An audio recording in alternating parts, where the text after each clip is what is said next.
বলছে পেছনে কারা, ওরা কারা? কান ধরে দুই একটা করে দেন, দিয়ে এখান থেকে বিদায় করে। মা ওরে বলছে ফ্যানটা পাল্টিয়ে দিবি। এ কথা বলতে বলতেই দেখলাম জিজ্ঞাসা করছে কান্না জড়িত কণ্ঠে, মা কেন? কেন মানে?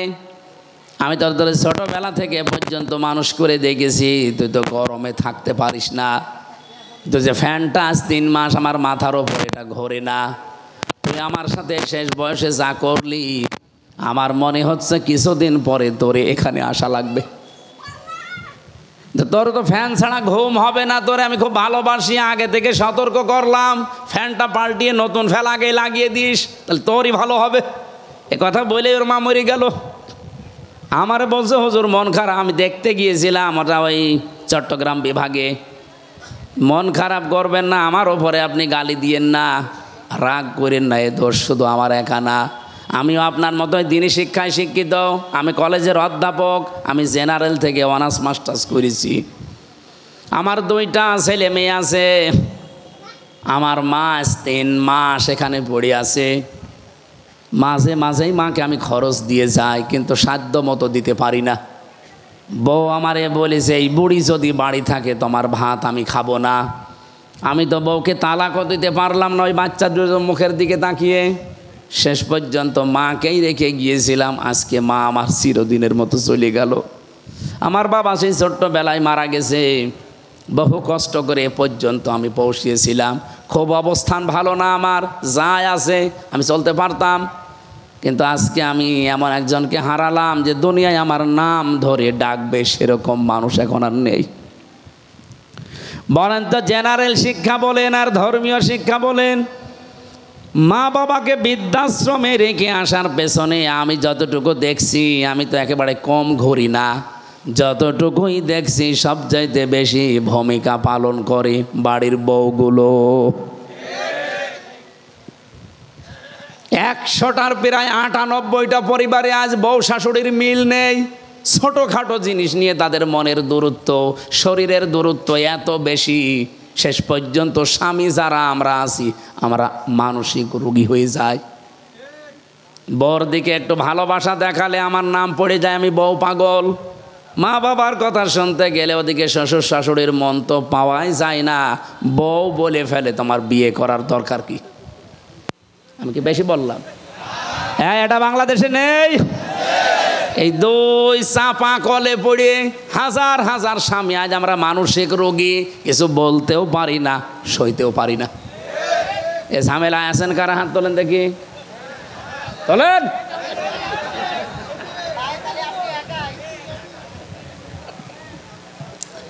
এটা রেকর্ড হচ্ছে, সারা বাংলাদেশে যাচ্ছে, পেছনে যারা মেয়ে লোক বসে আর অত শুনছে, সারা পৃথিবী এখন ছড়িয়ে যাচ্ছে। হাতে পায়ে ধরে মাদেরকে বলছি, বিশেষ করে বউদেরকে বলছি, আল্লাহর কসম আপনি জান্নাতে যেতে পারবেন না যতক্ষণ শ্বশুর শাশুড়িকে নিজের মা বাবার মতো মনে না করবেন। আরে নিজের মা বাবাও তো আপনার কাছে থাকলে জীবনও আপনি এরকম ঝাড়ি দিতে পারবেন, এরকম মন খারাপ করতে পারবেন? 24 বছর, 25 বছর, 28, 30 বছর পর্যন্ত হামজার পেছনে এই মেয়ে লোকটা শ্রম দিয়েছে নিঃস্বার্থভাবে। এই পুরুষ লোকটা রোদে পুড়ে পুড়ে পিঠের চামড়া কালো বানিয়ে ফেলেছে এই হামজার জন্যে। আর আপনি 3 কথায় এসে 3 দিনে আপনি পাল্টিয়ে গেলেন। আপনি নিজের শুধু ক্ষতি করছেন না, এই স্বামীর মন থেকে তো উঠে যাচ্ছেনই। আপনি দেখবেন স্বামীরা সবচাইতে জড়ানো জিনিসকে বেশি ভালোবাসে। আরে পৃথিবীতে সবচাইতে বেশি আমরা পুরুষ যারা আছি, আল্লাহর কসম আমি কোরআন হাতে নিয়ে বলতে পারি, আল্লাহ রাসূলের পরে আমি সবচাইতে বেশি ভালোবাসি আমার মা আর বাবাকে। আর এই মা বাবার সাথে যে জিনিসে জড়িয়ে থাকে তাকেও বেশি ভালোবাসি। এই জন্য যদি স্বামীর মন পেতে চান, আপনি স্বামীর মা বাবার সাথে কন্যার মতো জড়িয়ে যাবেন, তাহলে এমনি আপনাকে মন থেকে ভালোবাসবে। কথা বলেন ঠিক কি না? আরো জোরে বলেন। আমার ভাইরা, বিশ্বনবী মুহাম্মদ রাসূলুল্লাহ সাল্লাল্লাহু আলাইহি সাল্লামকে আল্লাহ যেই কথাগুলো আমাদের মাধ্যমে এবার জানাবেন, সূরা আরাফ থেকে যেহেতু পড়েছি, আপনি আরাফ থেকে এই প্রাচীর নামক জায়গায় মনে করেন এখন দাঁড়িয়ে আছেন, আপনার বিচার চলছে। আপনাকে আল্লাহ জান্নাতে দিচ্ছে না শুধুমাত্র মায়ের কারণে, বাবার হক আদায় না করার কারণে। সাহাবী প্রশ্ন করলেন, হে নবী, আমার মা বাবার কারণে না আমি জান্নাত যেতে পারলাম না, জাহান্নামে আল্লাহ দিচ্ছে না কোন কারণে? এই বসেন বসেন, একটু একটু, এইটাই আমার মূল বিষয়, নাই তো আমি এই পয়েন্ট পর্যন্ত আসতাম না। এদিকে তাকান। সাহাবী প্রশ্ন করার সঙ্গে সঙ্গে নবীজি বললেন তাকে আল্লাহ জান্নাতে দিচ্ছে না মা বাবার কারণে, আর জাহান্নামে দিচ্ছে না, লোকটা আর যাই করুক দুনিয়ায় দিন কায়েমের জন্য চেষ্টা করত। তাহলে দিন কায়েম করা এটা কিন্তু ফরজ, এটা নফল কাজ না। যত ফরজ আছে দুনিয়ায়, এই জমিনে আল্লাহর দিন কায়েম করা, নামাজ রোজা হজ যাকাত দান সাদগা এর চাইতেও বড় ফরজ। কারণ দিন কায়েম না থাকলে আপনি নামাজের হক আদায় করে নামাজ পড়তে পারবেন না, দিন কায়েম না থাকলে আপনি জাকাত ভিত্তিক অর্থনীতি পাবেন না, দিন কায়েম না থাকলে আপনি পর্দাশীল মহিলা খুঁজে পাবেন না। এখানে কোরআনে কারিমে আমি যতটুকু স্টাডি করে দেখলাম, আমি তো সে ছোটোবেলা থেকে এর সাথে লেগে আছি, আমার এই মাথার ভেতরে কোরআনের যতটুকু জ্ঞান আছে আমি দেখেছি সব ফরজের বড় ফরজ আল্লাহর জমিনে দিন কায়েম করা। আদম নবী থেকে আমাদের নবী পর্যন্ত কত লক্ষ নবী হতে পারে বলেন? আমি অন্তত ছোট জীবনে যত নবীর জীবনী পড়েছি, শুধু 2 জন নবীর জীবনী বাদ দিয়ে প্রত্যেকটা নবীর জীবনের শেষে পেয়েছি আন আকিমুদ্দিন, দিন কায়েম করো। একজন হযরত আদম আলাইহিস সালাম আর হযরত সুলাইমান নবী, এরা 2 জনে, আদম নবীর সময় তো মানুষজনই ছিল না, আর সুলাইমান নবী তার বাবার কাছ থেকে রাজত্ব পেয়েছিলেন, তিনি আর কি কায়েম করবেন? আর বাকি যত নবীর জীবনী পড়লাম, প্রতিটি নবীর জীবনের মিশন এবং ভিশন ছিল যে দিন কায়েম করা লাগবে। ওয়ালা তাতাফাররাকু ফি, আল্লাহ বলেন মতপার্থক্য করা যাবে না এ বিষয়ে। আপনি যা করেন করেন, আপনি তাবলীগ করবেন করেন, আপনি জামাত ইসলাম করবেন করেন, আপনি পীর মুরিদি করবেন করেন, জিকির করবেন করেন, দরবার খুলে বসে আছেন করেন, যা করবেন আপনার জীবনের যেন টার্গেটই থাকে যে জমিনের দিন কায়েম করা লাগবে। এ বিষয়ে যদি আপনার মন খারাপ হয়, ফতোয়াবাজি করেন যে না এটা দুনিয়ার কাজ, এটা রাজনীতি, সূরা শুরা 25 নম্বর পারা 13 নম্বর আয়াত, এটা 3 নম্বর পৃষ্ঠার 11 না 10 9 নম্বর লাইনে আছে, মাঝের অংশে পাবেন এতটুকু, কাবুর আলাল মুশরিকিনা মা তাদউহুম ইলাই। আল্লাহ পাক বলেন, হে নবী আপনি যেদিকে ওদেরকে ডাকেন দিন কায়েম করো জমিনে, এটা শুনলে সবচাইতে বেশি মন খারাপ হবে তাদের যারা মুশরিক। বাংলার মুসলমানেরা, নামাজের কথা বললে আপনি আমাকে দোয়া করেন, ভালো কথা বলেন, রোজার কথা বললেও আপনার কাছে আমি ভালো, জমিনে যে আল্লাহর দিন কায়েম করা লাগবে এটা বললে আপনার কাছে রাজনীতি মনে হয়, দুনিয়ার কাজ মনে হয়। আপনি বিশ্বাস করতে পারেন যে কোনো কায়দায় আপনার দ্বারা মনে হয় শিরিক হচ্ছে। শিরিক করলে মানুষ যেহেতু মুশরিক হয়, আর দিন কায়েমের কথা শুনলে রাগ হবে, মন খারাপ হবে, খারাপ লাগবে কাদের? মুশরিকদের। বলেন বলেন, এ বাংলাদেশে দিন কায়েমের কথা বললে আপনার রাগ হয়, আপনি কি মুশরিক? বলেন। আমি তো স্টেজগুলোতে এসে আমার বাবার আইন কায়েম করো বলি না, বলি আল্লাহর বিধান কায়েম করা লাগবে। কারণ এইটা কায়েম হলে এই দেশে ডাকাতি থাকবে না, চুরি থাকবে না, জাকাত ভিত্তিক অর্থনীতি কায়েম হয়ে যাবে, ঠিক বাড়ি বাড়ি জাকাতের সম্পদ পৌঁছিয়ে যাবে। জাকাত নেওয়ার জন্য তখন পাড়া খেয়ে মরা লাগবে না। এদেশের সম্পদ বাইরের দেশে শুধু হাত পাতা লাগবে না, যে টাকায় আছে এদেশের সম্পদ আছে, শুধুমাত্র জাকাত ভিত্তিক অর্থনীতি কায়েম করে দেন, এ দেশটা ঠিক 1 বছরে আবার দাঁড়িয়ে যাবে। আর বাইরের মুসলমান দেশ 57টা, তারা তো বিভিন্ন কায়দায় আমাদের দেওয়ার জন্যে রেডি হয়ে আছে। আমি মালয়েশিয়া গিয়েছিলাম, সৌদি আরবে ছিলাম, এই দেশটার চাইছে 14 ডবল বড় এই দেশটা। যেখানে যেখানে মিশেছি তারা জানে যে এই পৃথিবীতে সবচাইতে বেশি মুসলমান বাস করে ইন্দোনেশিয়ায় আর বাংলাদেশে। জাকাত ভিত্তিক অর্থনীতি কায়েম করেন না কেন? তারা জাকাত পাঠাবে, ওই টাকাগুলো, নিজের টাকাগুলো, নিজের সম্পদগুলো আপনি শুধু মানুষের দ্বারে দ্বারে জাকাত ফরজ পৌঁছিয়ে দেবেন। 1 বছরের ভেতরে দেখবেন ওই মানুষটা আর ভিক্ষা করবে না, মানুষের চাঁদাবাজি, ছিনতাই, চুরি না। ও নিজের যখন কর্মসংস্থান পাবে, পেটে খাবার থাকবে, তখন ঠিক ভালো রাস্তায় চলবে। বাংলাদেশ জামাত ইসলামের কোনো মানুষ চাঁদাবাজি করে না, ছিনতাই করে না, রাহাজানি করে না। এই কারণে করে না, আপনি দেখবেন এই মানুষগুলো যাই হোক, গরিব হোক আর ধনী হোক, আর একটা কাজ আছে। এই যে এই লোকটা জামাত ইসলাম করে, ও কাপড় সেলাই করে খায়, দর্জি। তাতে কি হয়েছে? পায়খানা সাফ করলেও সে মানুষ। আমি কাজ করে খাই, আমি মানুষেরটা আত্মসাৎ করি না। বাংলাদেশ জামাত ইসলামীতে এই দেশে যত মানুষ আছে দেখবেন, সে ধনী হোক, গরিব হোক, মধ্যপন্থার হোক, তার যে কোনো একটা কাজ আছে। আমি জামাত ইসলামী করি, এই যে ওয়াজ আমার কাজ না, এটা আমার দায়িত্ব, কিন্তু আমার একটা আলাদা কাজ আছে। আমার একটা ব্যবসা, 2টা ব্যবসা আছে, একটা বইয়ের, একটা কাপড়ের।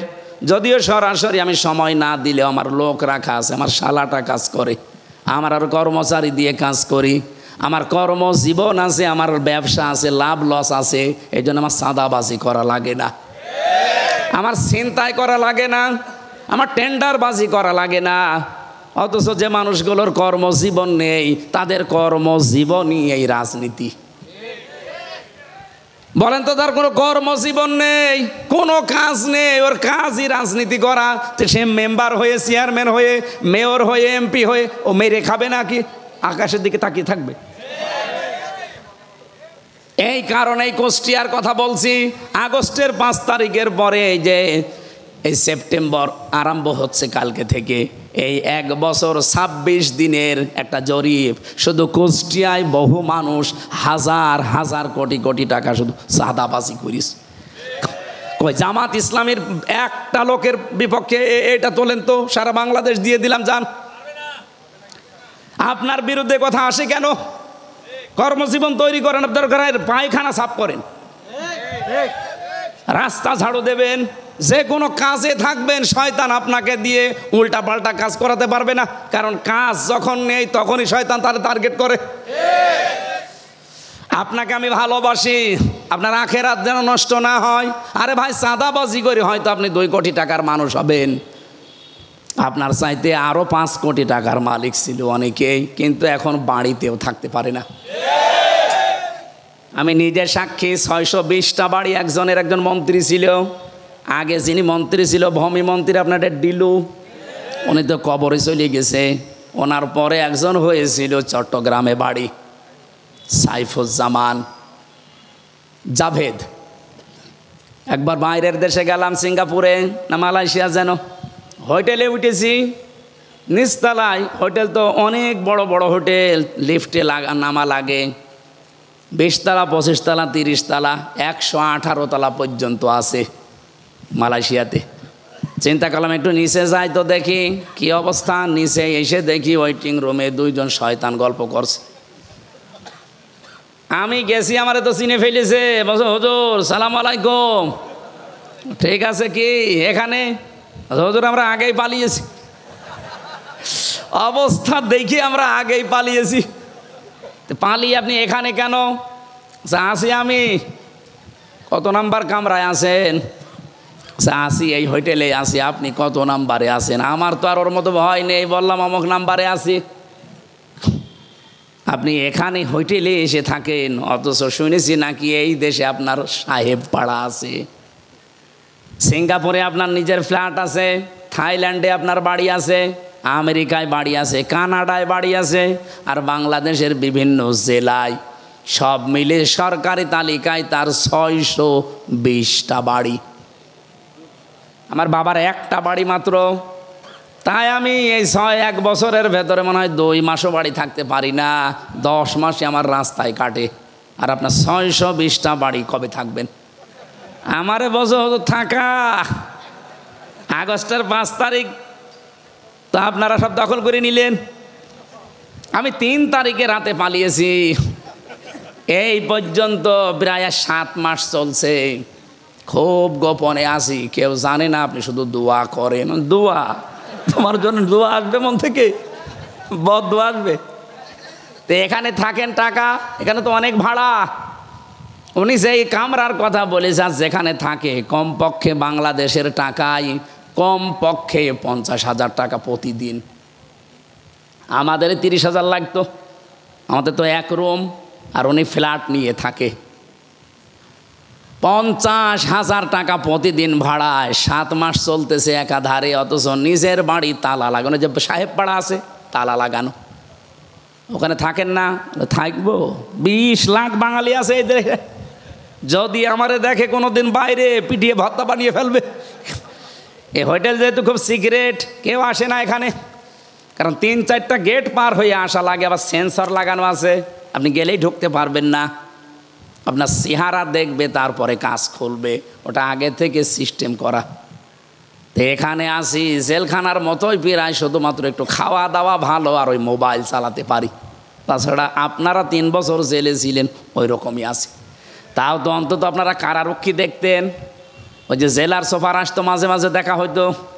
আর আমরা জেলার সোফারও নেই। এতগুলো বাড়ি, আজ একটা বাড়িতেও থাকতে পারি না। এভাবে যদি কয়েক বছর কেটে যায়, আমার মনে হয় শেষ পর্যন্ত আমারও না খেয়ে মরা লাগবে। আমার ওই দিন থেকে বিশ্বাস হয়েছে, 620টা বাড়ি আল্লাহর এই বান্দা নিজের বাবার টাকায় জীবনও বানায়নি। হ্যাঁ, কথা বলেন না কেন? আপনি যারা 1 বছর 1 মাসের ভেতরে 1000 কোটি টাকার মালিক হয়ে গেছেন, সবই তো আপনার বাবার টাকা। এই জন্য আপনাকে বলছি, সময় কিন্তু পাল্টাতে বেশি দেরি হয় না। হঠাৎ করে যদি সময় পাল্টিয়ে যায় না, তখন দেখবেন এই 1000 কোটি টাকা তো যাচ্ছেই, সাথে সাথে আরো 50,000 যাচ্ছে। জামাত ইসলামী বাংলাদেশের নাম বললাম, অনেকের মন খারাপ হয়ে গেল। আর ভাই একটা দেখান তো যে এরাও আপনার মতো চাঁদাবাজি করে খেয়েছে। কেন, এদের কি অভাব নেই? এরাও 15 বছর আপনার মতোই তো নির্যাতিত ছিল, আপনার চাইতে বেশি ছিল। আমি জামাতের একজনের পেয়েছি 313টা মামলা তার। আপনারও মামলা আছে 517টা পর্যন্ত আমি মামলা পেয়েছি এদেশে একজনের। আমি মাঝে মাঝে ভাবতাম, আল্লাহ 365 দিনে বছর শেষ, ওই একটা মামলার জন্য একটা করেও হাজিরা দেয়, তে 517টা ও কয় বছর হাজিরা দেবে? আমার মাত্র 2টা মামলা, তাই আমার হাজিরা দিতে দিতে জীবন শেষ হয়ে যাচ্ছিল। যদিও আমার মামলা এখন প্রায় সব খারিজ হয়ে গেছে। রাষ্ট্র আমাকে ঘোষণা দিয়ে জানিয়েছে যে আপনার সাথে এর কোনো সম্পৃক্ততা পাওয়া যায়নি, আপনি নির্দোষ। তা আমি যদি নির্দোষী হয়ে থাকি, 2 বছর 3 বছর আমার জীবন থেকে কেড়ে নিলেন, ওই জীবন সময়টা ফেরত দেন। হাসিনা আর যাই করুক না কেন, এই 3টা বছর অন্তত যে জুলুম করেছে, আমি খোলাখুলি বলছি, আল্লাহর কসম, কোরআন আমার সামনে, আমি কিন্তু জেলখানায় 20 সালের শেষের দিকে গেছি, এই 23 সালের শেষে বের হলাম 24 সালে। বলেন তো, এই 3 বছরের আগে আমার যতগুলো বক্তব্য, আমি জামাত ইসলামী বাংলাদেশকে শুধু সাপোর্ট করতাম, ভালোবাসতাম, কিন্তু এখন আমি অ্যাক্টিভ হয়ে কাজ করছি শুধু এই হাসিনার কারণে। আমি যাদের সাথে ছিলাম, এই মানুষগুলোর অ্যাক্টিভিটিস দেখেছি, তাদের পড়াশোনা দেখেছি। বিশেষ করে আমিরে Jamaat doctor Shafiqur Rahman, secretary general অধ্যাপক মিয়া গোলাম পরোয়ার, এই পাশের জেলা সিরাজগঞ্জ মাওলানা রফিকুল ইসলাম খান, ওই সাতক্ষীরার মাওলানা ইজ্জাতুল্লাহ, রংপুরের এটিএম আজহারুল ইসলাম, এদের সাথে ছিলাম আমি। এদের সাথে সেতে পড়েছি, বুঝেছি, এদের মতো কাজ করার চেষ্টা করতে করতে এখন আমি নিজেই অ্যাক্টিভ হয়ে গেছি। তাহলে মানে এই কাজটা করেছে আমার হাসিনা আপা। হাসিনা যদি আমার এভাবে না দিত, আমি শুধু ওই অবিখা ওয়াজ করে খেতাম। ওই যে কাবি খা আছে না, কাজের বিনিময়ে খাদ্য, আর আমারটা ছিল অবিখা, ওয়াজের বিনিময়ে খাদ্য। আমি তো ওই লাইনে ছিলাম।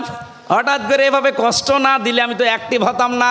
এই দিন কায়েম করা যে কত বড় ফরজ, এটা আমি বুঝতামও না, শুধু পড়িয়ে যেতাম। এই আয়াত তো আমি সে জন্মের পর থেকেই পড়ছি। আমি যেদিন কায়দা পড়া শেষ করে কোরআন শরীফ ধরেছিলাম পড়াটা শেষ করে, এই আয়াত তো সেই দিন থেকে আরম্ভ করেছি, সেই 5 পাস করার পর থেকে। এতদিন পর্যন্ত তো এইভাবে বুঝতাম না যে কাবুরা আলাল মুশরিকিনা মা তাদউহুম ইলাই। হে নবী, আপনি যেদিকে মানুষকে ডাকেন যে দিন কায়েম করো, এটা শুনলে সবচাইতে বেশি খারাপ লাগবে মুশরিকদের। এই বাংলাদেশে দিন কায়েম করার কথা যেই বলুক, এর কথা শুনলে যদি আপনার মন খারাপ হয়, রাগ হয়, আপনি বুঝবেন আপনার ভেতরে শিরিক আছে। আর শিরিক যারা করে তারা মুশরিক, আর মুশরিক হলে আপনার কাছে খারাপ লাগার কথা। আপনি বলেন কই আমি তো শিরিক করি না, অবশ্যই করেন, না তো আপনার কাছে খারাপ লাগে কেন? তাহলে কোরআন শরীফ কি মিথ্যা হবে? এই জন্য আপনি শিরিক করছেন, আপনি আগে মুক্ত হন, তাহলে আপনার কাছে দিন কায়েমের কথা শুনলে আনন্দ লাগবে, মন খারাপ হবে না। আর আপনাকে আল্লাহ নিয়ে আসবেও না। এই আয়াতের শেষের শব্দ আল্লাহু ইয়াজতাবি ইলাইহি মাইয়াশা। আল্লাহ পাক যাকে ইজতেবা করেন মানে মনোনীত করেন, পছন্দ করেন দিন কায়েমের জন্যে, তাকে আল্লাহ এই কাজে লাগান। ওয়াহদি ইলাইহি মাইয়ুনিব। কিন্তু আমার আল্লাহ দেখেন যে এর মন আছে কিনা। আপনি যদি মন থেকে ফিরে আসেন আল্লাহর দিন আমি কায়েম করবই, চেষ্টা করে যান, তখন আল্লাহ আপনাকে এই কাজে লাগাবে। বাংলাদেশে সবাই কি দিন কায়েমের পক্ষে? বলেন বলেন। 18 কোটি মানুষ, এখন মাত্র 7 কোটি 20 লাখ মানুষ, এই যে জরিপ 3 দিন আগের, 7 কোটি 20 লাখ মানুষ এখন চাচ্ছে যে দিন কায়েম হোক, আর বাকিরা এখনো চাই না। আমি বিশ্বাস করে আয়াত দ্বারা, সূরা শুরা 13 নম্বর আয়াত, এই বাংলাদেশে এই 20 কোটি কি 7 কোটি 20 লাখ মানুষকে আমার আল্লাহ অলরেডি তার দিন কায়েমের জন্য নির্বাচিত করেছে তাদের মন দেখে।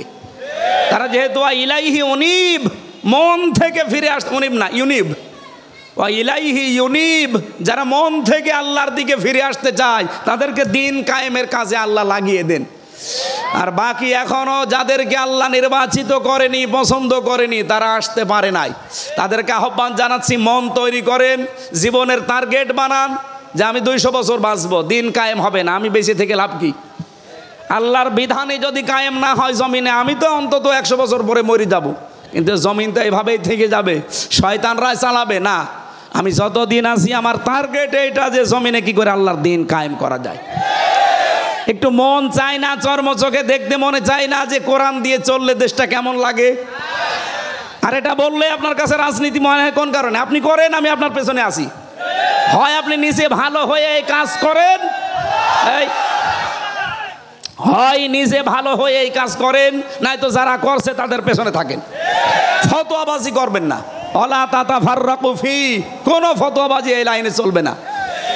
নবীজি বলেন এরা আরাফ নামক স্তরে দাঁড়িয়ে আছে এই প্রাচীরে, যে জাহান্নামে দিচ্ছে না, এই একটাই কারণ, কারণ সবচাইতে বড় ভালো কাজ করেছে দুনিয়ায় তারা। হ্যাঁ, ছোটোখাটো অপরাধ আছে তাদের। এই জন্য আরাফ সূরা থেকে তাফসির শুনবেন, এই বিষয়টা আপনি নিজেকে ভাবেন তো, এই প্রাচীরের ওপরে আমি দাঁড়িয়ে আছি, হয়তো মা বাবার সাথে খারাপ আচরণ করেছি, তাদের হক আদায় করি না, জান্নাত আল্লাহ দেবে না, জীবনও দেবে না, জাহান্নামও দিচ্ছে না, শুধু দিন কায়েম করার চেষ্টায় ছিলাম এই কারণে। এখন এখানেই যদি দাঁড়িয়ে থাকা লাগে, তা আমার মতো কপাল পোড়া কেউ আছে? এই জন্য এখন থেকে সংশোধন হওয়ার সময়। আল্লাহ রবিউল আউয়াল মাসে যে আয়াতটা পড়েছি এত বড় বিশাল সূরা থেকে 206টা আয়াত, এই আয়াতের ভেতরে আল্লাহ প্রথম গুণাগুণ দিচ্ছেন, আল্লাযীনা যারা ইয়াত্তাবিউনার রাসূলান নাবিয়্যাল উম্মিয়্যা, যারা অনুসরণ করে রসুলের, নবীর এবং নবীর গুণাগুণ। 1 নম্বরে তিনি আল্লাহর রসুল ছিলেন, 2 নম্বরে তিনি নবী ছিলেন, 3 নম্বরে তিনি উম্মি ছিলেন। উম্মি মানে নিরক্ষর, এভাবে আমাদের মতো তিনি লিখে পড়ে এরভাবে পাশ করেননি। কিন্তু এই পৃথিবীতে সবচাইতে জ্ঞানী মানুষ বলা হয় সব দিক থেকে মুহাম্মাদুর রাসূলুল্লাহকে। এই জন্য নবীজি নিজে মাঝে মাঝে বলতেন, ইন্নামা বুইসতু মুআল্লিমান, অবশ্যই আমার আল্লাহ এই পৃথিবীতে আমাকে পাঠিয়েছে শিক্ষক করে। কি করে? বলেন বলেন। এই যে ইন্না মা দেওয়া আছে, একটু ভালো করে শোনেন। ইন্নার পরে যদি মা আসে কোনো জায়গায়, কোরআনে হোক হাদিসে হোক, আপনি আরবি গ্রামারের নিয়ম হচ্ছে ইন্নার পরে মা যোগ হলে অর্থ দাঁড়ায় একমাত্র, কেবলমাত্র, শুধুমাত্র। বুইসতু আমাকে পাঠানো হয়েছে মুআল্লিমা, শিক্ষক হিসাবে। বিশ্বনবী এই পৃথিবীতে শিক্ষক ছিলেন, অথচ তিনি বলেন আমি নিরক্ষর, অক্ষরই চিনি না, লেখাপড়ায় জানি না। বিষয়টা কেমন হয়ে গেল? এই পৃথিবীতে যার কাছে যে শেখে সে হচ্ছে শিক্ষক, আর যে শেখে সে ছাত্র। যেহেতু সারা জীবন শিক্ষককে দেখলে ছাত্র সম্মান দিতে বাধ্য। বলেন বলেন, তাহলে নবীজি যদি দুনিয়ায় কারো কাছে শেখে তাহলে তো তার ছাত্র হয়ে যাবে, তার এবার সম্মান করে কথা বলা লাগবে।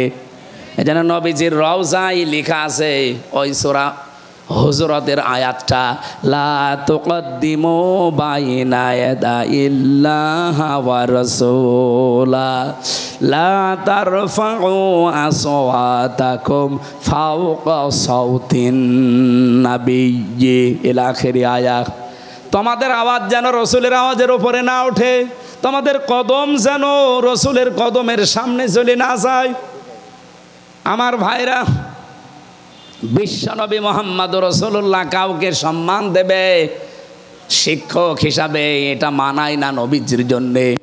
আমার আল্লাহ এই জন্যে নিজে সরাসরি শিক্ষক হয়ে জিবরাইলের মাধ্যমে নবীজিকে শিখিয়েছেন। জোরে বলেন সুবহানাল্লাহ। তাহলে নবীজি যে উম্মি ছিলেন, নবীজি যে উম্মি ছিলেন এটা তার দর্শনীয় না, এটা তার একটা মর্যাদার পথিক, যে লেখাপড়া দুনিয়ার মানুষের কাছে না করেও তিনি মহান শিক্ষক। আল্লাহ রাব্বুল আলামিন এবার জানিয়েছেন আল্লাযী ইয়াজিদুনাহু মাকতুবান ইনদাহুম ফিত তাওরাতি ওয়াল ইনজিল। আজ ইহুদি খ্রিস্টানরা আপনার কাছে এসে মানতে চায় না, অথচ ওদের ইনজিল ওদের তাওরাতের ভেতরে আপনার পরিচয় আমি লিখে দিয়েছি যে এই গুণাগুণগুলো আমার নবীর আছে, তোমরা মিলিয়ে নাও। যতগুলো গুণাগুণ আল্লাহর নবীকে আল্লাহ দিয়েছিলেন তার ভেতরে এক নম্বরে ইয়ামুরুহুম বিল মারুফ, তিনি ভালো কাজ বা পরিচিত কাজের আদেশ দিতেন। ওয়ায়ানহাহুম আনিল মুনকার, অন্যায় কাজগুলো তিনি বাধা দিয়ে বন্ধ করে দিতেন। বলেন তো 54 বছরে কি আমরা অন্যায় কাজ বাধা দেওয়ার মতো শক্তি সামর্থ্য তৈরি করতে পেরেছি? কি করেছি? অনুরোধ, যে ভাই এটা না করলে ভালো হয়। আপনার বিবেকে কি বলে? ইসলামের কোনো কাজ কি অনুরোধ না আদেশ?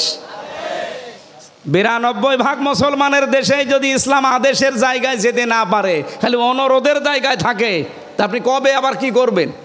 সারা জীবন খালি অনুরোধই করে যাব, সলিমুদ্দিন নামাজ পড়ো। আমরা এবার ইসলামকে শুধুমাত্র অনুরোধের জায়গা না, ওয়ায়ানহাহুম আনিল মুনকার, অন্যায় কাজে আমরা বাধা দিতে চাই। কথা বলেন না কেন? চাঁদাবাজি করা অন্যায় না? এ কাজ কি অনুরোধে হবে? কি হবে? বাধা দেওয়া লাগবে, আর বাধা দিতে হলে বাধা দেওয়ার জায়গায় থাকা লাগে। ইসলামকে ওই জায়গায় নিয়ে এবার পৌঁছিয়ে দেন, কিয়ামতের আগে বাংলাদেশে চাঁদাবাজি হবে না। এবার আর দুইটা গুরুত্বপূর্ণ পয়েন্ট আছে। ওয়ায়ুহিল্লু লাহুমুত তাজ্জিবাত, এটা শুনবেন না? এনারা মাহফিল দিয়েছে খালি যুবকরা, কয়েকটা মুরব্বীকে সাথে নিয়ে যুবকেরা দিয়েছে, ওনারা লিখে দিয়েছে কিছু টাকা পয়সা কালেকশন করেন। আমি আসলে এগুলো পারি না, তারপরও মানুষজন যেহেতু আছেন, কোরআন প্রচারে আপনার টাকা পয়সা খরচ না হলে কোথায় খরচ করবেন? 10টা টাকা হলো আপনি আজকে দিয়ে যাবেন। যারা যাচ্ছে ভেতরে এই লাইন দিয়ে ওই লাইনে চলে যাক, আমি এরপরে আরম্ভ করছি। কই তারা কই? এই তাড়াতাড়ি করেন, তাড়াতাড়ি করেন, আপনারা একটু বের করে রাখেন। এরা শুধু যে চলে যাবে। কোন জায়গায় এটা? কোন জায়গায়? কিসের দাপুনিয়া? পাবনা সদর দাপুনিয়া বাজার। এখান থেকে কয় কিলো?